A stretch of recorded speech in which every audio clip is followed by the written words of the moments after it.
आप सभी का जेकेएस क्लासेस में स्वागत है।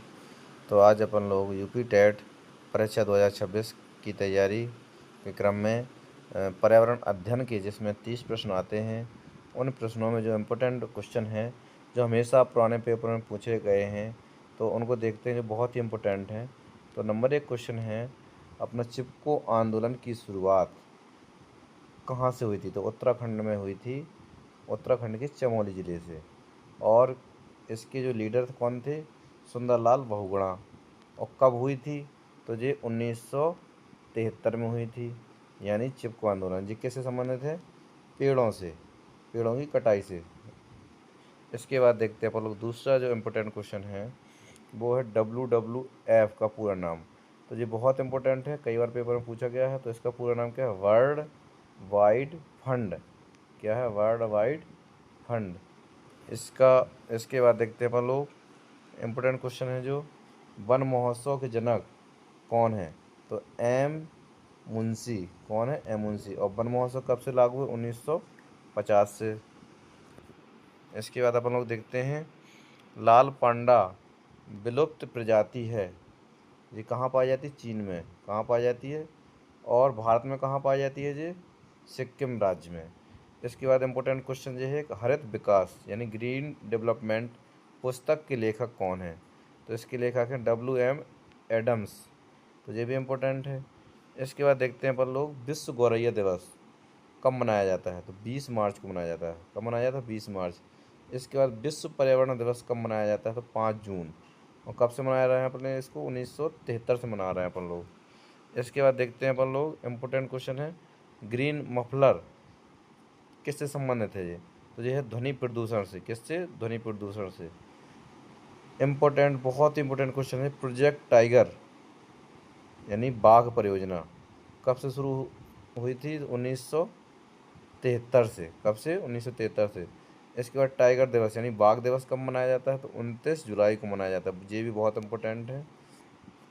इसके बाद देखते हैं अगला क्वेश्चन, चंद्रप्रभा वन्य जीव अभयारण्य और दुधवा राष्ट्रीय उद्यान कहाँ पे है? दोनों ये उत्तराखंड में। ये कहाँ पे? लखीमपुर खेरी में है। और ये कहाँ पे? बनारस में है। इसके बाद इम्पोर्टेंट क्वेश्चन जुगाली करने वाले पशु किस ग्रीन हाउस गैस को उत्पन्न करते हैं? यानी तो किसको करते हैं? मैथेन को। किसको करते हैं? मैथेन।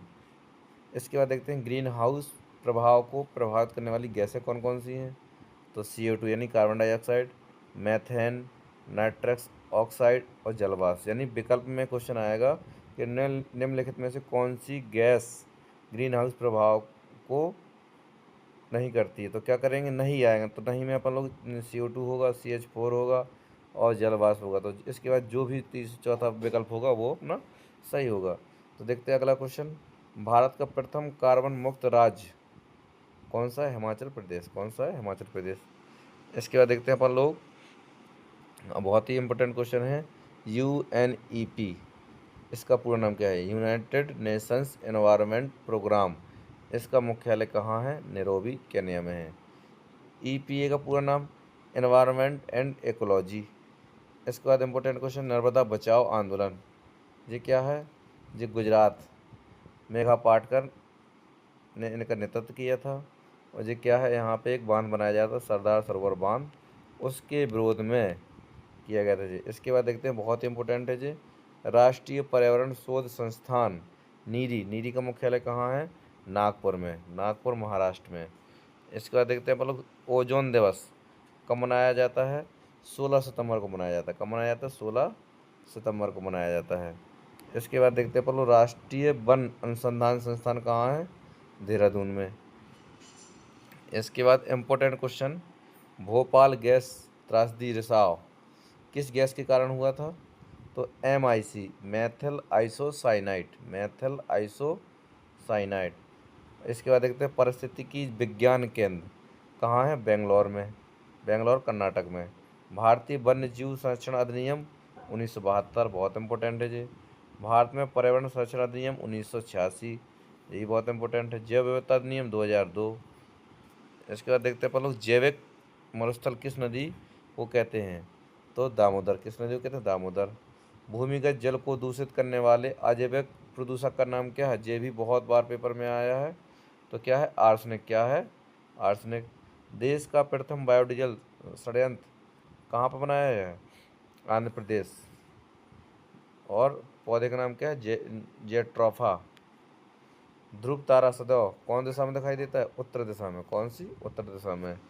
इसके बाद सलीम राष्ट्रीय उद्यान कहाँ पे? जम्मू कश्मीर में। ओजोन परत मुख्यतः पाई जाती है स्ट्रोस्फियर यानी समताप मंडल में। कहाँ पाई जाती है? समताप मंडल में। शांत घाटी या सिलिकॉन वैली कहाँ पे है? Bangalore. Tiger man of India किसको कहते हैं? कैलाश सांखला को। भारत में पारिस्थितिकी के जनक किसे कहते हैं? डॉक्टर रामदेव मिश्रा को।